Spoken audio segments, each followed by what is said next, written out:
Já entrei.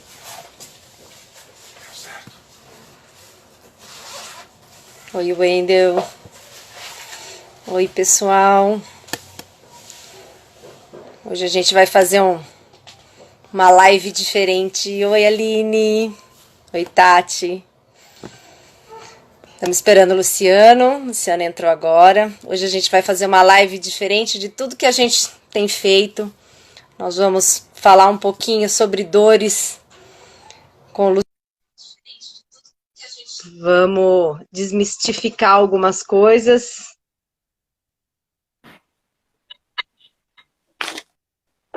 Oi, Luciano.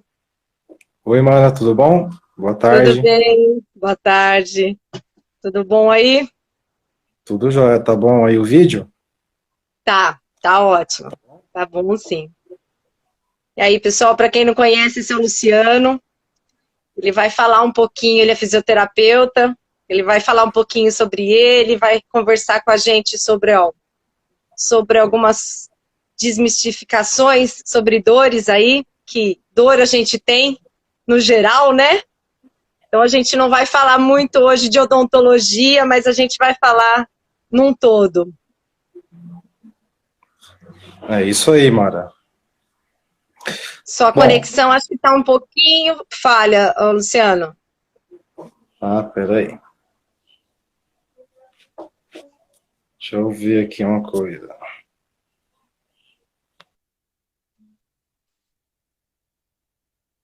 Oi, Rê.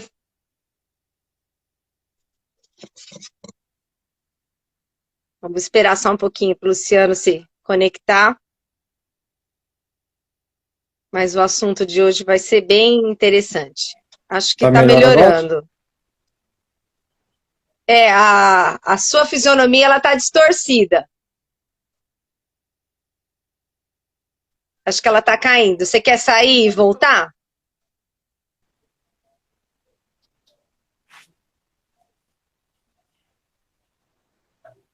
Acho que está melhorando. Melhorou? Melhorou. Pelo menos o som, sim. Bom. Oi, Soninha. Eu vou falando, qualquer coisa você me avisa aí, tá bom? Referente ao vídeo. Tá legal. Tá legal. Tá?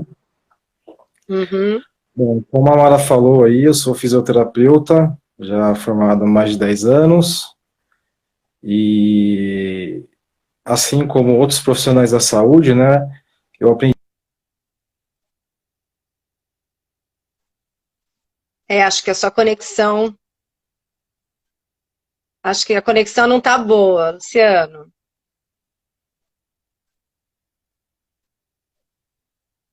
Vamos aguardar só um pouquinho. Ela tá. Agora melhorou. Agora sim. Agora saiu de novo. tá oscilando. Tá me ouvindo? Tô. Tá. Eu vou te avisando. Tá, ok.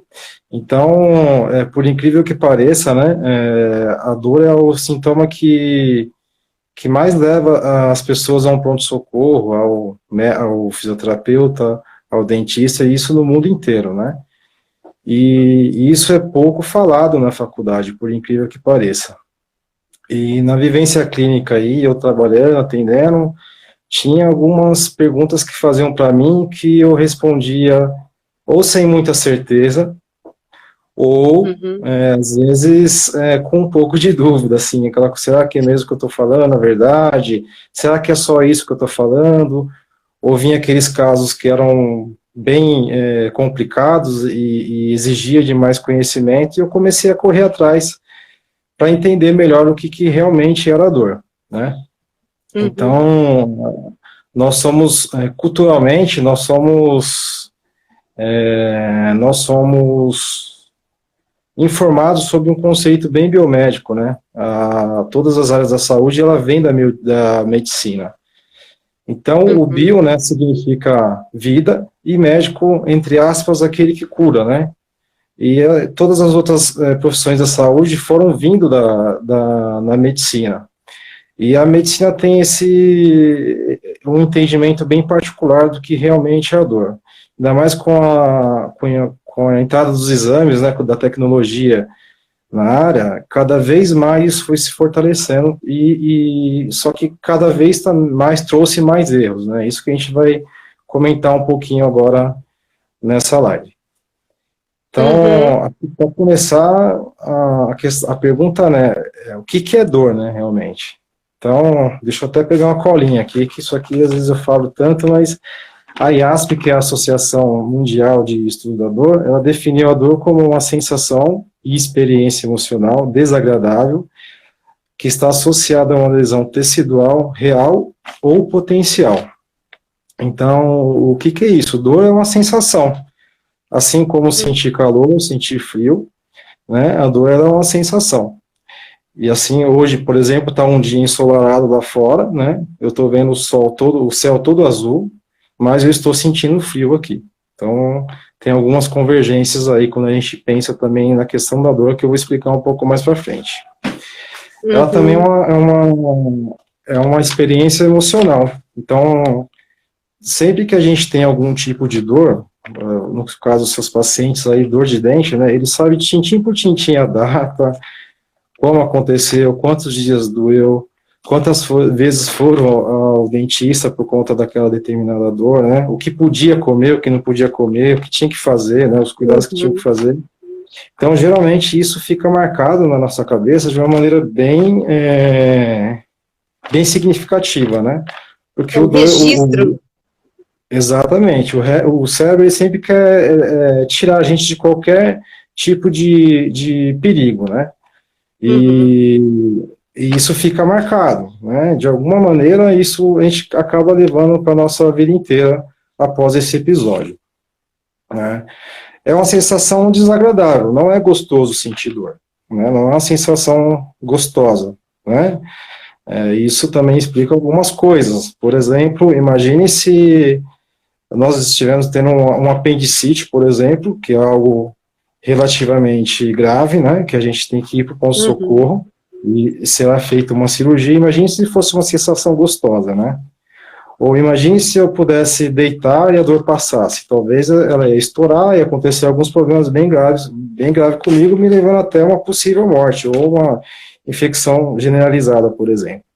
Isso também vale para o infarto, por exemplo. Imagina uma pessoa infartando, né, e não tivesse uma dor forte no peito, sem sentir nada, né? A dor do parto, né? Cada mulher tem uma experiência, conta como foi o parto, cada uma fala de uma maneira, às vezes mais de um parto, cada um tem as suas particularidades, mas ele é doloroso, né? E é a hora da expulsão, né, do bebê, do nascimento do bebê. Então, por isso que a dor ela não é agradável, por ser um alerta do corpo que algo precisa ser feito, tá bom? Cada uma no seu limiar de dor também, né? Exatamente, bem lembrado. O limiar de dor, cada um tem o seu. Assim, por isso que nós não podemos ficar julgando a dor das pessoas, né? Tem muita gente que às vezes reclama muito de dor, né? De tanto reclamar, não ter a resolução desses sintomas, as pessoas acabam desdenhando um pouco do que a pessoa está sentindo, né? Da dor do próximo. Isso é um pouco complicado, né? E ela está ligada, assim, ela pode estar ligada a algum dano tecidual, real ou não, né? Então, não necessariamente a gente precisa ter um machucado no corpo, um desgaste no corpo, né? Aquele modelo que eu comentei lá um pouco atrás, que é o modelo biomédico, ele já liga muito a isso, né? Então, ele quer investigar o que está causando a dor naquela pessoa, né? E com a entrada dos exames cada vez mais tecnológicos, né, acabou aparecendo muito mais coisas no nosso corpo, né? Algumas coisas são inerentes ao nosso envelhecimento, já outras coisas não são, não têm uma relação direta com o nosso envelhecimento, né? E cada vez mais essa tecnologia ela veio fortalecendo esse modelo, né? Esse modelo de que precisa ter um remédio para um desgaste, que precisa ter um remédio para aquela determinada dor, e nunca a dor, nunca é passada uma responsabilidade, às vezes, para a pessoa que sente dor, né? Sim. Quando fala sobre um risco potencial também, então é mais ou menos assim, a gente é mais ou menos aquela pessoa, né, que acredita que ficar com o pé descalço no chão causa uma pneumonia, uma dor de garganta, uma gripe. Essa pessoa geralmente fica realmente com gripe, com dor de garganta, e pode evoluir até com coisas mais graves, porque acaba andando descalço lá no chão possivelmente gelado. E já tem um monte de gente que anda descalço no chão e nada disso acontece, né? Nada acontece. Exatamente, as outras coisas que a mulher ela conta, né? Ah, tá no período menstrual, não pode ficar descalço, senão vai ter cólica, né? Vai tomar friagem. Exatamente, entendeu? Então, não necessariamente a gente precisa ter um dano tecidual, um dano no corpo, né? Para a gente sentir dor, tá? Ela pode estar ligada a isso que tá descrito aí no que eu falei, né? Que é um dano tecidual real ou potencial, tá legal? Uma outra coisa que é interessante é que a gente só sente dor por causa do nosso cérebro, né? Então, um exemplo disso, né, a pessoa paraplégica. Ou seja, o paraplégico, às vezes, ele tem uma lesão na medula e não tem mais sensações, né, acaba perdendo movimento e sensações. Se a gente ligar um isqueiro na perna dele, ele não vai sentir nada. Vai danificar o tecido, né, vai queimar, mas não vai haver nenhum tipo de sensação, porque essa mensagem não chega até o cérebro, tá bom? Então, sem a interpretação do cérebro, não haverá dor, tá? E nós temos um sistema que percebe isso daí, que é a nocicepção. Então, nocice vem de nocivo, tá? E cepção vem da percepção. Então, nocicepção é a percepção do corpo de um possível problema que pode estar acontecendo ou de algo perigoso, vamos dizer assim, né? Então, isso explica um pouco o mundo de hoje, né? O momento que a gente está vivendo. Então, nós, socialmente e psiquicamente, a gente está passando por um momento perigoso, né? Com a pandemia que está acontecendo. Sim. Então, é bem comum a gente até ter a dor como resposta, ser um dos sintomas, né? Podem haver outros também, mas ter a dor como resposta sem ter nenhum tipo de machucado, de problemas similares, tá bom? Então, esse sistema ele caminha muito... Só abrindo um adendo, Luciano, você estava falando do paraplégico. Eu tinha uma paciente que ela precisou amputar a perna por conta de um câncer, mas ela relatava que ela tinha dor naquela perna. É um outro exemplo, sim, um amputado. Então, o que a gente chama que é a sensação do membro fantasma, né? Então, essas pessoas, elas continuam sentindo dor, calor, frio, em algo que não existe mais. As terminações nervosas, elas ainda existem, mas o membro não existe mais. Então, é um outro exemplo clássico de uma pessoa, de que a dor não tem uma relação direta com um dano tecidual. Até porque, nesse caso que você comentou, ele já não existe mais, né? Deixa eu ver a minha colinha aqui. Então, nós temos dois tipos de dor, tá bom? Então, nós temos a dor aguda, que eu comentei, que ela vem para nos salvar. Então, acho que por isso que a gente talvez tenha que modificar um pouco o nosso entendimento referente a isso, né? Porque culturalmente, como eu falei, né, a gente já pensa em algo muito grave quando a gente sente dor, né? E não necessariamente é grave, tá? Às vezes pode ser, né? Como a gente comentou aí do infarto, né? Do infarto, da apendicite e do parto, por exemplo, né? Então, são aquelas dores que vêm para salvar a vida mesmo, né? Então, ela tem uma relação direta, não tem um tramal, uma morfina que vai aliviar essa dor. Não pode, na verdade, né? Tem que ir buscar o socorro. Então, a dor aguda, ela tem essa relação, a dor de dente, né, como no seu caso. Então, assim, ela tem essa relação, né, de salvar, de resolver um determinado problema, tá bom? E a dor crônica, que é um outro tipo de dor, aí já é um mundo bem diferente, assim, é quando vira a chavinha lá no cérebro, né? A dor aguda, ela tem algumas... as áreas que ficam ativas no cérebro, da dor aguda, são áreas ligadas à localização do corpo. Ou seja, cotovelo, punho, mão, coluna, tornozelo, joelho, quadril, enfim. Quando a gente está com alguma dor aguda, sei lá, machuquei alguma região do corpo, a área do cérebro que fica ativa tem relação com essas áreas de localização do corpo. Com o decorrer do tempo, caso essa dor não seja sanada por algum motivo, ela pode cronificar.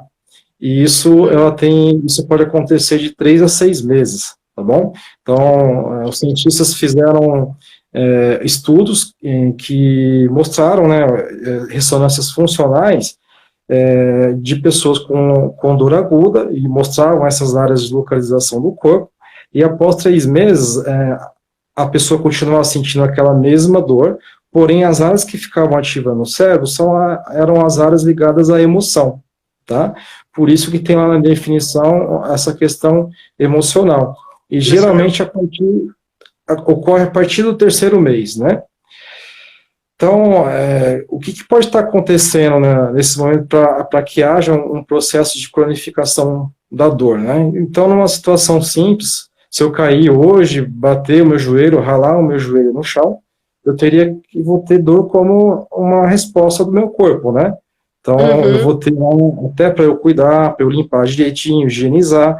Então, imagine se eu não tiver uma irritação local no meu joelho, eu vou esfregar de qualquer jeito, eu vou querer continuar jogando bola, fazer tudo que eu podia fazer, estava fazendo antes, só que o momento é de cuidar daquele tecido para que haja uma boa cicatrização e que ela ocorra o quanto antes dentro do normal, né?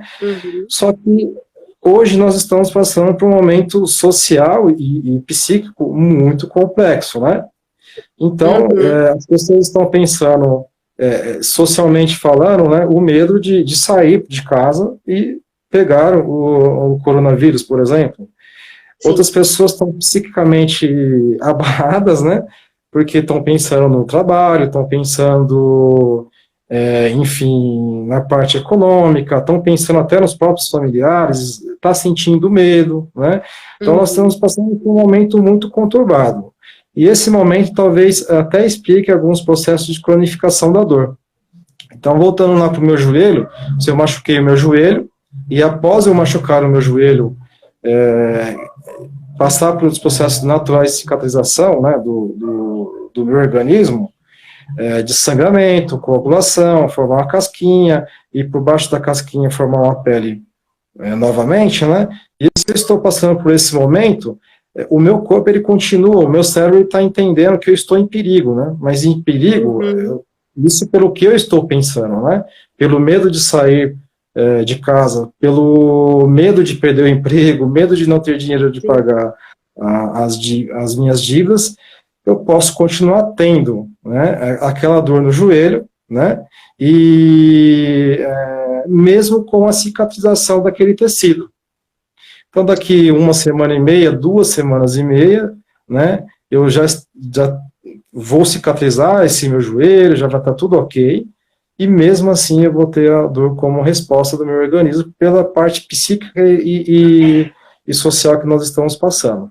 Tá? Ela age como um gatilho, então.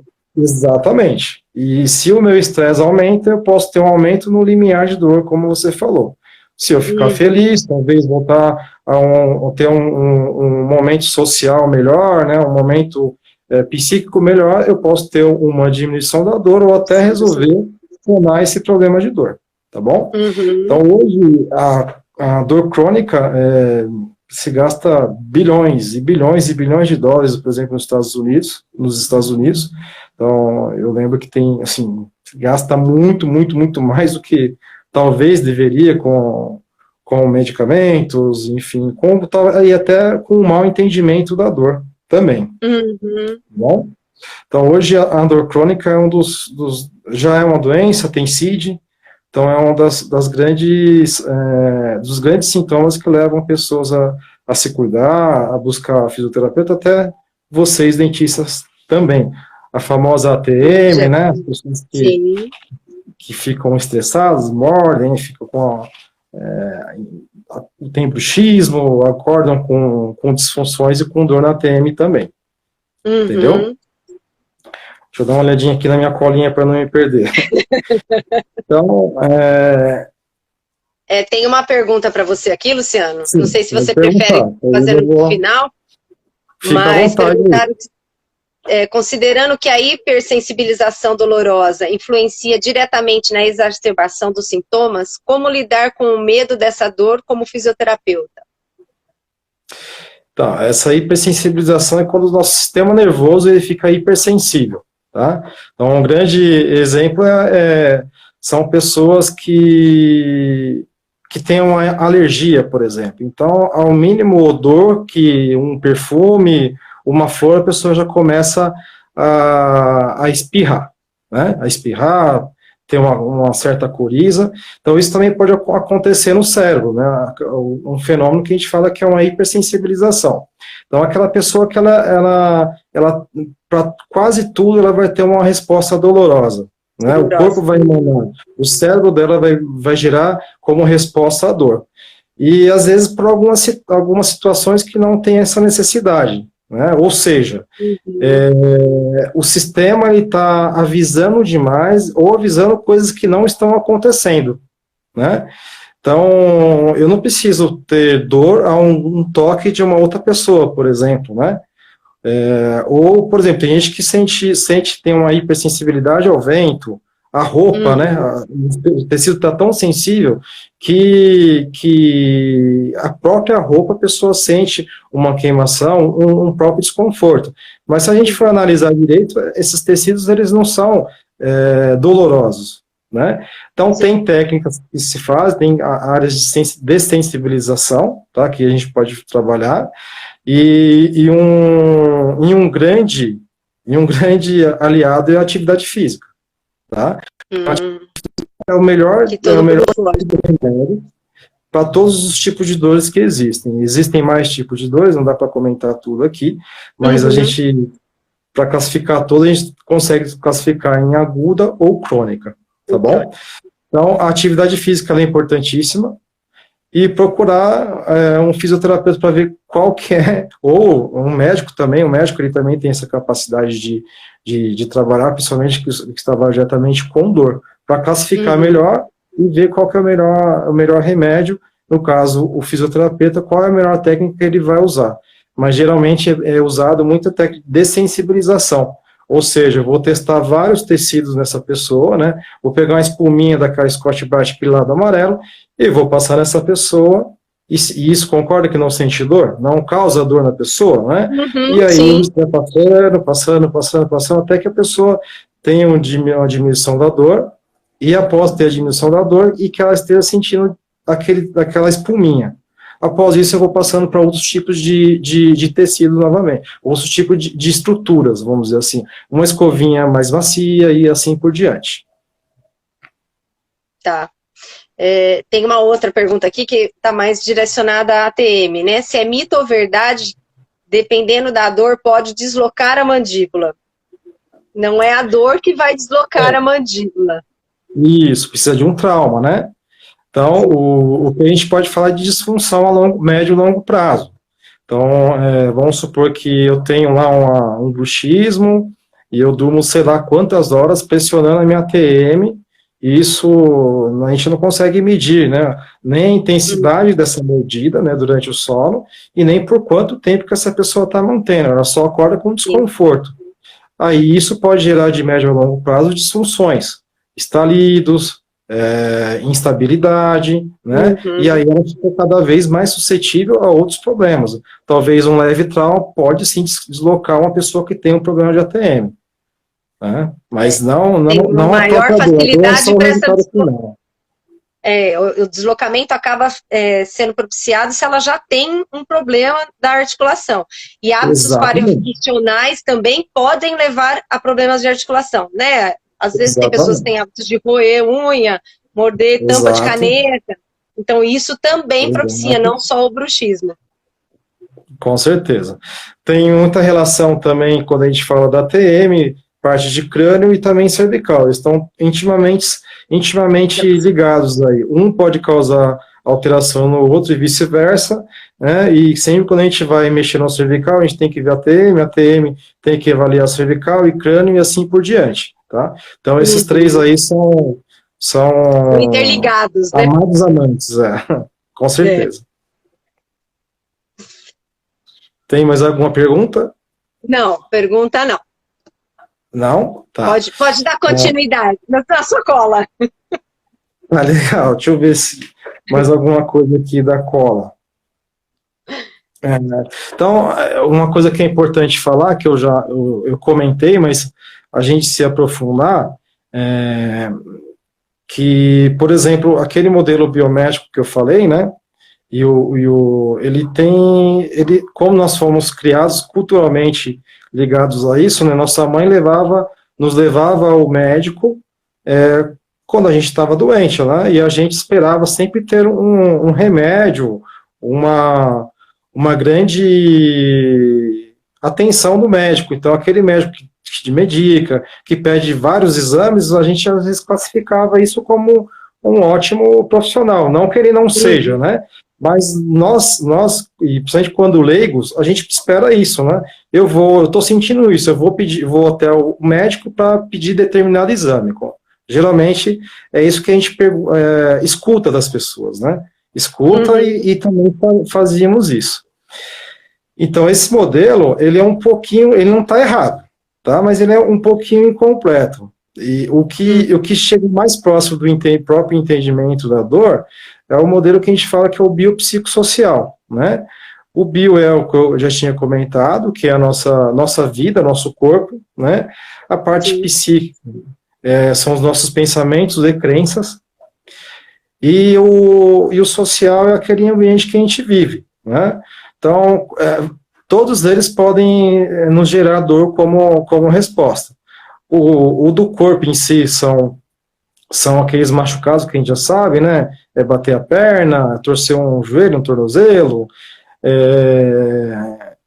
ter uma dor quando há algum problema realmente grave, degenerativo, e não os problemas normais, né? Porque tem alguns problemas que são inerentes ao nosso envelhecimento e que não é capaz de produzir dor. Só que quando a gente faz um exame, acaba mostrando algumas alterações lá, e algum profissional da saúde falou, você sente dor por conta disso, né? Se a dor é multifatorial, não tem como a gente sempre ter como principal aliado o exame, né? Então a gente vai ter que ter um entendimento do momento que essa pessoa está vivendo, o ambiente que ela vive, né? E se realmente o que a gente está vendo no exame condiz, né? Aí a gente tem que fazer um exame clínico, físico na pessoa, para ver se esse tripé bate, né? Associar então, exatamente. Tem que ter um entendimento melhor. Só a questão esse fator biomédico, ele fica um pouco incompleto e pode gerar muitos diagnósticos errados, tá? Então, o modelo biopsicossocial é o modelo que mais se aproxima do que a gente entende e do que a gente pode explicar para o paciente quanto à dor. E o paciente educado, né, a pessoa educada quanto a isso, entendendo isso, ela consegue tomar mais atitudes, mais e melhores atitudes frente aos sintomas que ela sente, né? Quantas pessoas que a gente atende, às vezes, que chega na clínica e fala que alguém disse que ele não pode mais subir uma escada, né, porque tem um problema no joelho, ou fala que tem que comprar o melhor colchão do mundo, porque tem dor na coluna, e isso não tem nada provado, o colchão ele tem que ser confortável, né? E o conforto para um é o mesmo conforto do outro, vai da individualidade de cada um, e não do tal do colchão ortopédico, ainda mais quando coloca um nome, ele geralmente fica mais caro ainda.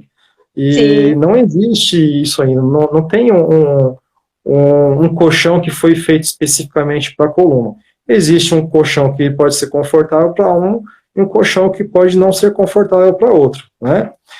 Às vezes as pessoas também comentam, né? Quem trabalha sentado fala que sente dor porque fica sentado. Quem trabalha em pé fala que sente dor porque trabalha em pé. Quem trabalha andando fala que sente dor porque anda. Quem é sedentário fala que é por conta porque é sedentário. Talvez é o que mais tem razão em tudo isso. O sedentário tem uma capacidade uma probabilidade maior de desenvolver dor ou de cronificar a dor, tá? Mas a gente sempre, de alguma maneira, a gente quer materializar a dor, né? Sim. Ou através de algum exame. Então, se eu tenho dor na minha coluna, eu já tenho algumas alterações lá no meu corpo, pela minha idade, algumas degenerações da minha coluna, super comum para todo ser humano que tem 35 anos. Se eu fizer um exame sem dor, eu vou encontrar essas alterações.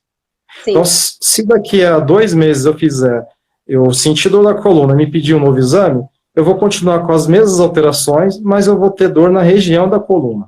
Então, não quer dizer que a minha coluna está doendo por conta dessas degenerações que eu tenho, né? Mas é muito comum a gente somatizar isso e, de alguma forma, tentar materializar de alguma maneira. Ou naqueles exemplos que eu falei, né? Porque sempre fica sentado, outro que é porque fica em pé, outro é porque dorme no colchão X, outro é porque dorme no sofá. Então, de alguma maneira, as pessoas, elas sempre querem tornar essa dor algo material, né? Mas não tem como pegar na mão o que é sensível, a sensação. A gente não consegue pegar aquele frio que eu falei na mão. A gente não consegue pegar o calor também na mão. E a gente também não vai conseguir transformar a dor em algo material. Então é importante que as pessoas tenham esse entendimento para até lidar melhor com essa dor, né? Começar a entender, será que eu usei demais o meu corpo mesmo a ponto de acontecer isso? E hoje eu tenho um processo degenerativo mais avançado, e isso está me gerando dor, então foi talvez um erro que eu cometia lá atrás, ou que pode ter relação com a minha função. Atletas de alto rendimento, a gente imagina que eles são saudáveis, só que eles trabalham acima da linha do que é saudável. Então, geralmente, o corpo deles lá na frente terão algumas alterações que um cidadão normal não tem, né? Não tem. Ou seja, também, as pessoas que tá passando por alguma situação, como essa de hoje, né? Emocionalmente... Um estresse geral. Exato, é um estresse geral e mundial. Então, será que a minha dor, que eu estou sentindo, tem relação com esse momento que eu estou passando, né? Ou, às vezes, é social, né? Ou, às vezes, o ambiente que a pessoa vive, profissional, ou a própria casa, não é muito sadia, né? Então, será que eu estou tendo dor como resposta porque eu estou passando 10 horas no meu trabalho, eu não gosto do meu chefe, não gosto da pessoa que trabalha do meu lado, eu só brigo e todo dia eu tenho que ir para esse local? Isso não é saudável, né? Então, a médio e a longo prazo, eu posso ter dor como resposta. E quando a pessoa consegue entender isso, ela consegue lidar melhor com esses sentimentos. Né? Exato. Você falou um tempinho atrás aí, eu mesmo, quando tive diagnóstico da minha coluna, o médico disse que eu não iria fazer mais nenhum exercício físico, que eu não poderia fazer nenhum exercício físico. Nada de impacto, nada. Sim. Então, o impacto é um grande... É algo que a gente escuta muito. O impacto, ele faz parte da vida e ele tem as funções dele muito benéficas, tá? Então, nossos ossos, eles só produz massa óssea mediante ao impacto. Mas quando eu falo impacto, não precisa ficar pulando no tripulinho. O fato de andar já é um impacto, né? Então, essa renovação das células ósseas precisa do impacto. Então, se eu falar para uma pessoa, principalmente as mulheres, porque com a chegada da menopausa tem algumas alterações hormonais, geralmente a mulher desenvolve osteoporose antes do homem, né? Imagine se eu chegar e falar para essa pessoa, não pode mais impacto. E qual geralmente não vai mais fazer, e eu vou estar acelerando o processo de osteoporose dessa pessoa. Né? Com certeza. Ou eles mandam a pessoa fazer exercício na piscina, porque não tem impacto. Exercício é bom em qualquer lugar. Na piscina, em casa, no pilates, na academia, não, ele é bom em todo lugar. Mas para a osteoporose ele é ruim, o exercício na piscina, né? Ele já é o oposto. Você vai estar exercitando melhor os seus músculos, a parte cardiovascular, mas os seus ossos não vão receber, não vão ter um bom benefício no exercício na piscina. Então, assim, essas coisas, né, do impacto, o impacto ele tem uma função muito importante na nossa vida. Ele é muito melhor do que um possível vilão, tá? Agora, se eu estou com uma dor muito forte, intensa, Lógico que eu vou diminuir o impacto, né? Mas eu tenho que entender que ele faz parte da minha vida e que eu tenho que estar apto a andar na rua, que gera impacto. Se tiver uma escada, eu vou ter que superar esses obstáculos da escada, e depois eu vou ter que voltar, descer essa escada. Assim também vale para uma ladeira. Então é muito melhor estar apto, preparado para isso, do que propriamente tirando da pessoa algumas coisas que vão gerar um desuso e, consequentemente, vários problemas a médio e longo prazo. Com certeza. Tem uma senão pergunta a gente também aqui. para todo mundo. Pode falar. Bom, daí nós vamos parar, né?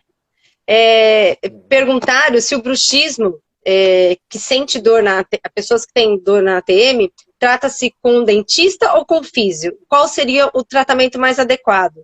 Na realidade, hoje, a gente faz uma associação, né? A gente faz tratamento no dentista, a gente faz uso de placa, dependendo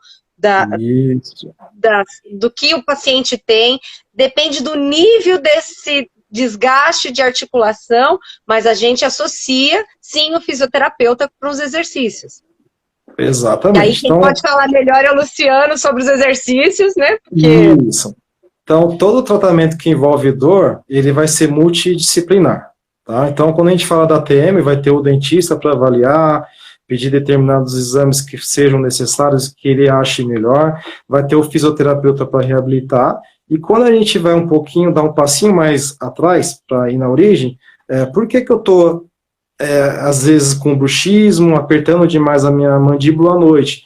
Então, entraria uma terapia aí, né? Então, a gente já está falando de um psicólogo que vai entrar. Sim. Se for de outras origens e até mais graves, aí vai ter associado um psiquiatra. Então, dificilmente a gente vai ter algum tratamento relacionado à dor, ou dores crônicas que não serão multidisciplinar, tá? Sim. Eu não posso agarrar esse paciente para mim e achar que só o que eu sei fazer serve para ele. Eu posso ter, assim, com certeza, outros profissionais que vão ajudar, no caso da fisioterapia, a melhorar a mordida, fortalecer mais esses músculos, estabilizar essa articulação para que ele não venha ter esses sintomas. Sim. Acho que nós conseguimos responder, né? Acho que sim. Eu acho que de pergunta só tinha isso. Só isso, né? Já bateu aí o tempo? Não. Eu falei. Ainda não bateu. Não, pode. Ainda tem 20 minutos para a gente conversar. 20 minutos, tá. Então, assim, o que eu estava... Danilo, deixa eu só te perguntar. O Danilo perguntou, ele falou que ele tem insuficiência renal, e quais seriam os exercícios que seriam recomendados para ele? Aí sempre tem que estar associado junto com o médico, que vai estar avaliando os índices, né, corpóreos dessa pessoa, os exames de sangue, tudo que tem relacionado à parte renal, tá? Só que tem uma outra coisa, né? O corpo, ele precisa disso daí, ele precisa do exercício, de qualquer que seja atividade, para se manter bem na parte cardiovascular, drenagem, no caso do rim, né, ele vai ter provavelmente alguns processos de retenção de líquido, e uma caminhada já ajudaria muito ele. Ele só vai passar a outros níveis de exercício, né? O melhor talvez seria a caminhada, né? O mais controlado, vamos dizer assim.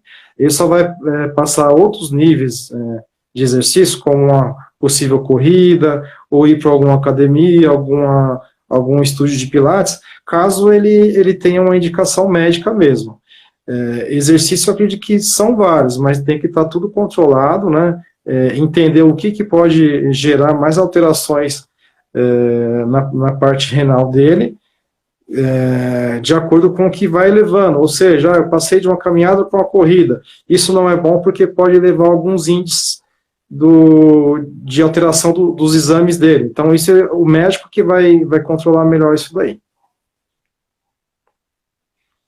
Acho que respondeu. É isso aí? Então, uma coisa que é importante falar, Mara, que a gente até começou a falar, então as pessoas perguntam o que é bom para isso, né? O que é bom para o tornozelo, o que é bom para o joelho, o que é bom para o quadril, para a coluna, né?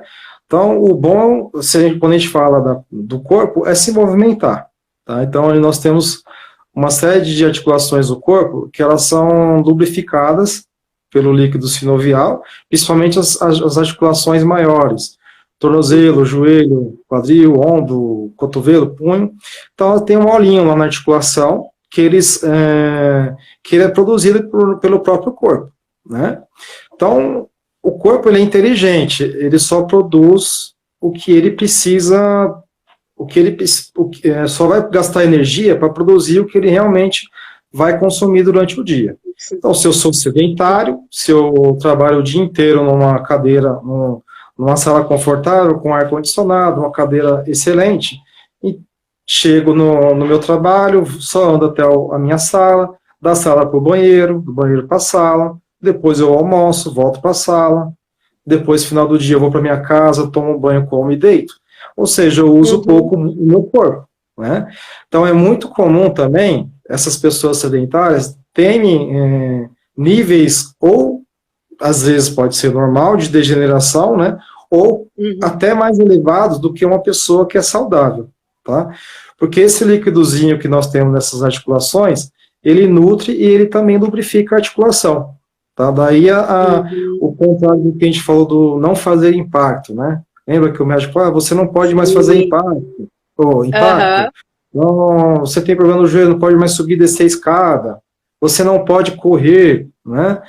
Então, isso vai contra esse pensamento, porque quanto mais estímulo eu der para o meu corpo, mais líquido ele vai produzir, mais essa articulação vai estar lubrificada e ela vai estar mais nutrida ainda. Então, isso é muito mais preventivo do que não fazer nada, tá? Então, é muito comum as pessoas sempre terem essas dúvidas. Ou querer que tenha um exercício específico para alguma articulação, ou achar que não tenha que fazer nada porque vai piorar o quadro dessa pessoa. E são é sempre o contrário. Exato, são aquelas informações que entram também na nossa percepção que eu falei lá no começo, que percepção do que é perigoso, né? Então, eu vou subir uma escada, só que eu recebi uma informação de algum profissional de saúde que subir e descer escada, ela acelera o processo de degeneração do meu joelho. Então, o que vai acontecer comigo quando eu ver uma escada? Eu vou olhar, nossa, eu tenho 20 degraus aí para subir, e meu médico, meu fisioterapeuta falou que eu não posso fazer isso, né? Ou, eu tenho problema na coluna, eu corria, eu corro há 10 anos, estou com dor na lombar, vou no médico, faço exame, você não pode mais correr. Imagine a pessoa que tem isso como rotina, você falar para essa pessoa, você não pode mais correr, não pode mais ter impacto, né? Então, primeiro que já é uma informação noceba, né, que a gente fala. Tá jogando para o cérebro dessa pessoa que isso é perigoso. Se a pessoa fizer uma sinapse lá dentro, entender isso como perigo, ela vai ficar realmente com medo e não vai mais querer correr. Sim. Só que também vai perder outras coisas, é a rotina, é o que desestressa essa pessoa. Será que isso pode aumentar o limiar de dor dessa pessoa? Será que isso pode provocar mais dor, porque ela não vai mais fazer uma atividade física? Então, tirar algo da pessoa, esse desuso, ele é sempre pior do que fazer algum tipo de atividade. Fizeram uma pergunta sobre o Botox, para ser utilizado num tratamento de DTM, né? Na realidade, ele é um processo que a gente utiliza, ele não cura, mas é um processo que a gente utiliza em alguns casos, não são para todos os casos, mas a gente pode utilizar sim. Exatamente, ele remedia, né? Por ele ter uns 3 meses de duração, ele vai diminuir os sintomas, eu diria, as nossas dificuldades como dentista, fisioterapeuta, ou qualquer outro profissional que vai trabalhar com isso. Vai minimizar, e aqueles 3 meses de ação do Botox vai auxiliar no tratamento, né? Porque ele também vai perdendo, vai diminuindo a quantidade de velocidade, exatamente, e fica muito mais fácil para tratar, e pode ter um efeito muito melhor a curto prazo.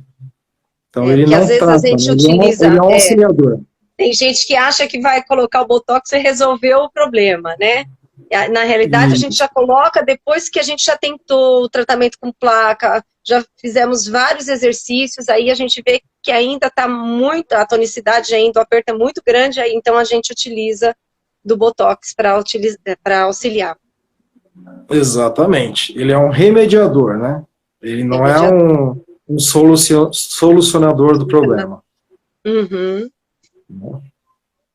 Só tinha essa pergunta, Lu. Só tinha? Só tinha. Só? E aí tem mais quanto tempo? O Fábio a gente vai passando e o Fábio vai ajudando e vai explicando. Acho que você deve conhecer o Fábio.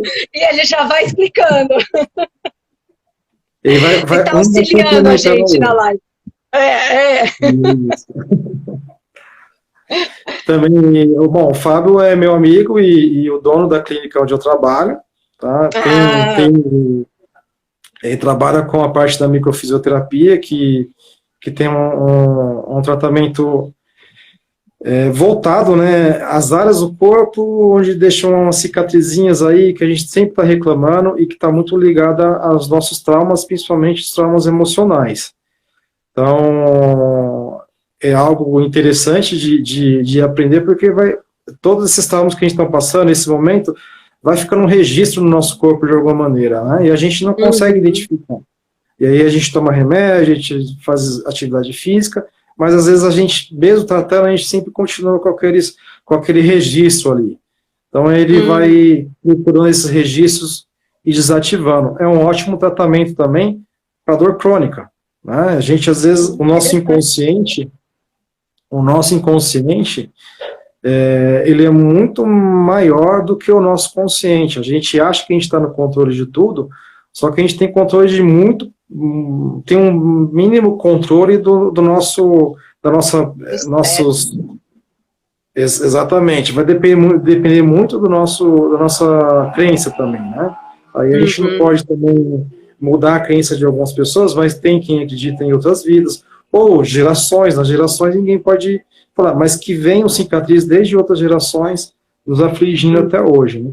Da primeira infância, que a gente não tem nenhum tipo de memória, da barriga da mãe.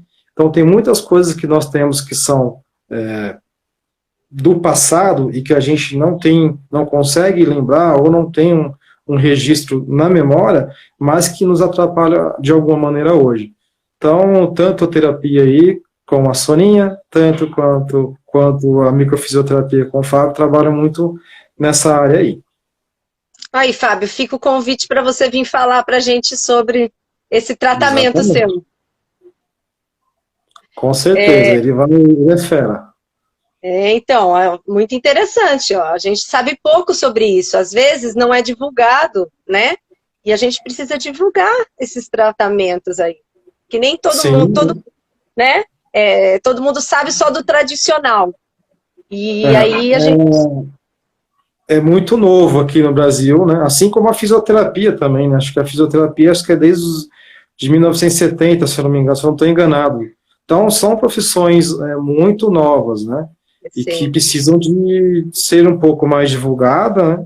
Hoje a fisioterapia já tem um mercado, já tem pessoas que nos procuram bastante, e tem as outras áreas da fisioterapia que as pessoas nem sabem que existe.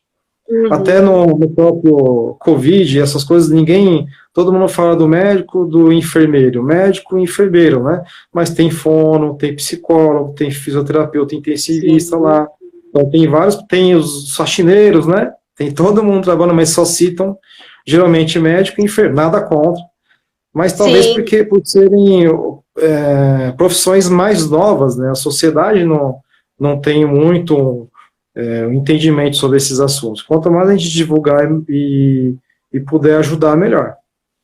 E a gente estava conversando, eu já tive o prazer de ter o Dr. Wendel falando comigo também, ele é fisioterapeuta, mais hospitalar, e da importância do fisioterapeuta, né, hoje dentro da UTI, com tudo isso que está acontecendo. Então, o mérito de vocês é muito grande. E realmente é isso que você falou, infelizmente não é falado. Todo mundo foca muito no médico, no enfermeiro, mas o fisioterapeuta está ali, ó, constante.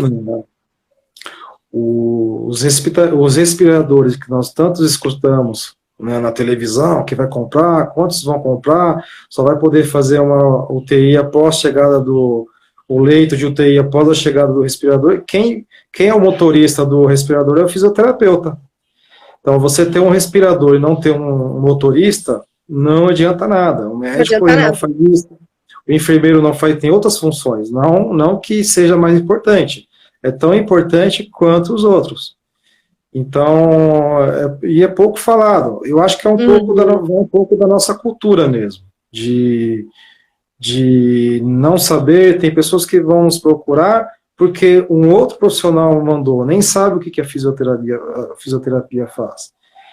Então, acho que a gente estamos engatinhando, faz parte do processo, desenvolver a área, né, e ganhar mais atenção da população, porque a gente pode ajudar bastante. Ah, com certeza, com certeza. Teve uma pergunta ali em cima, que perguntaram que tem pessoas que gostam de correr, mas nessa época de quarentena, tá todo mundo de castigo, né? Qual que é o exercício que eles podem fazer? Tá preso em casa? Tem que se adaptar. Tem escada em casa? Vai na escada, vai lá, se aquece um pouco, movimenta, sobe dessa escada, de alguma forma, faz polichinelo, polissapato, tudo que vai simular alguma coisa aeróbica, que dá para fazer em um local menor, faça. O seu corpo ele vai entender que você correu. E às vezes isso é o mais importante.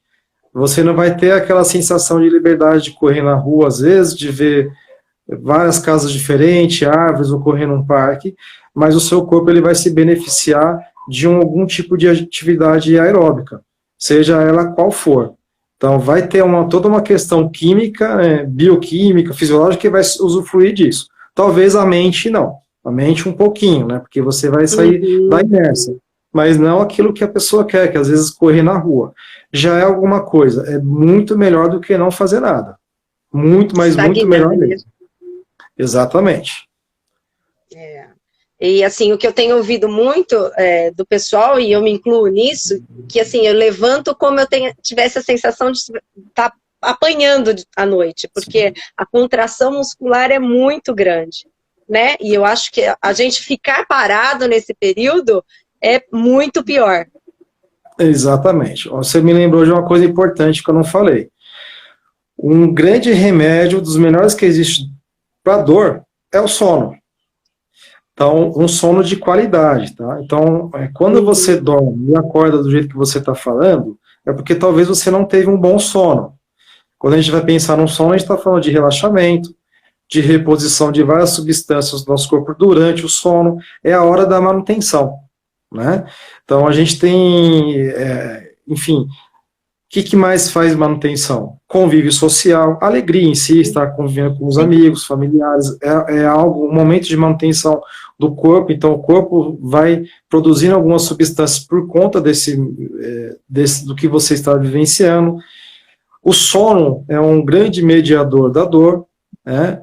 E quando ele, de qualidade, não adianta também dormir 10 horas e acordar também quebrado. Isso o sono de má qualidade não é bom.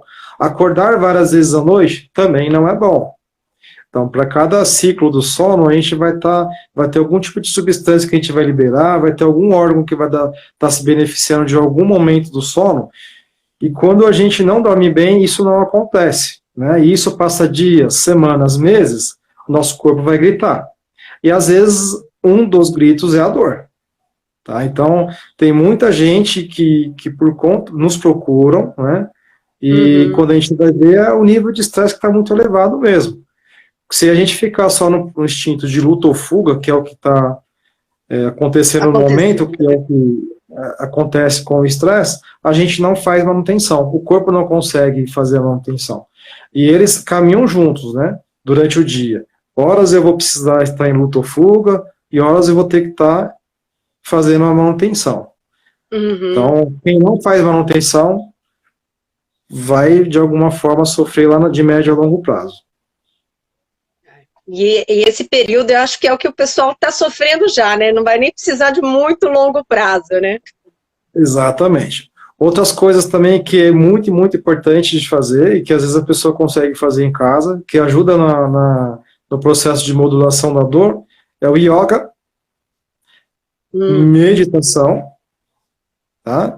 E evitar as tragédias, né? Infelizmente, a gente já sabe o que vai acontecer. Infelizmente, a gente não vai acordar amanhã e vai ter uma brilhante notícia de que não morreu mais ninguém de Covid. Infelizmente, é uma realidade que é chato de falar, mas nós sabemos como será o dia de amanhã, depois de amanhã também. Infelizmente, haverá mortes. Eu ficar assistindo 1000 vezes no jornal, ler isso 1000 vezes na internet, ficar espalhando isso, né? Não ajuda, piora, né? As pessoas estão brigando politicamente, estão brigando socialmente por conta disso. Isso só tem piorado todo o processo. Então, o pensamento positivo, principalmente quem trabalha muito isso, vai ser a meditação. O yoga também, ele alia, né, tanto a questão da questão corporal, quanto da respiração, quanto da questão do esvaziamento de uma reciclagem dos pensamentos. Então, são opções que as pessoas têm, às vezes, de fazer pela internet, pelo YouTube, tem meditação guiada, são coisas que as pessoas podem fazer no dia de hoje, já que não pode sair para a rua, pode tentar. E entender que isso é treino, né? Então, se eu pegar uma bola de basquete, se eu nunca joguei basquete na vida, vou jogar lá a bola, eu não sei qual é a força que eu tenho que fazer, né? Qual a altura que eu vou ter que jogar para acertar lá na cesta. E aí eu vou repetir, vou aprimorar, até eu começar a acertar lá a cesta. E vira uma rotina, né? Isso, e as pessoas que quando a gente comenta sobre, o que eu faço, e dá como exemplo, né, o yoga, a meditação, um pilates, às vezes a pessoa vive tanto no extremo do estresse, todos os dias, semanas, meses, que ele não consegue baixar, ele acha monótono, fala que não consegue, fala que a mente não desliga, mas é treino. Se não treinar, desistir, não vai conseguir. Vai ficar só naquele processo de estresse. Eu vou te cortar porque faltam 2 minutos. Sim. E eu quero te agradecer pela oportunidade, né? Eu que agradeço. Hoje eu conversei com a Soninha, eu espero que a gente consiga voltar e fazermos nós 3 uma live que eu acho que vai ser extremamente produtivo. Isso, né? Você falando das dores de um lado e ela falando do lado emocional do outro, eu acho que vai ser perfeito, mas gratidão por você ter aceitado o meu convite, viu? Eu espero, estou vendo que todo mundo gostou muito e que foi válido para todo mundo. Agradeço mesmo, viu? Eu que agradeço pela oportunidade também, pelo bate-papo. Não estou muito acostumado a falar na tela, é meio estranho, mas eu acho que eu consegui passar, talvez de uma maneira mais coloquial, não muito técnica, o que realmente não é um assunto fácil, não foi fácil para mim entender tudo isso, e eu continuo atendendo e aprendendo dia a dia, cada um com as dificuldades que vem do dia a dia, eu vou aprendendo cada vez mais, estudando, e isso vai mudando cada vez mais. Todo ano tem uma definição. Por isso que você é um grande profissional, exatamente por isso, porque você vai se aprimorando a cada dia. Sim, muito obrigado e igualmente. Obrigada mesmo, viu? Um beijo para todo mundo, obrigado por todo mundo que assistiu e até a próxima. Até mais, um grande beijo para todos, obrigado. Beijo, tchau.